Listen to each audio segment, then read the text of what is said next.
میرے نبی صلی اللہ علیہ وآلہ وسلم نے فرمایا، میں جنت میں گیا، مجھے قرآن کی تلاوت سنائی دی۔ میں نے پوچھا یہ کون تلاوت کر رہا ہے؟ مجھے کہا گیا حارثہ بن نعمان۔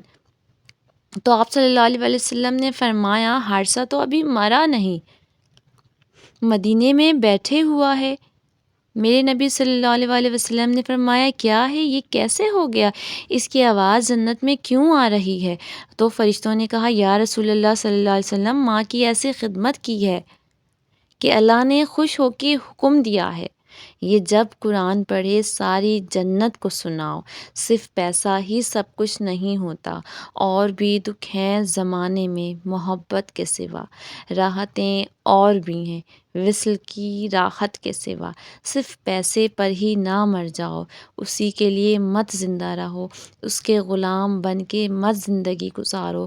یہ ہاتھوں کی میل ہے، یہ پاؤں کی مٹی ہے، یہ آج ہے اور کل نہیں ہے، یہ مٹ جانے والا سودا ہے۔ اس کے پیچھے ایمان کے سودے مت کرو، عزت کے سودے مت کرو، غیرت کے سودے مت کرو۔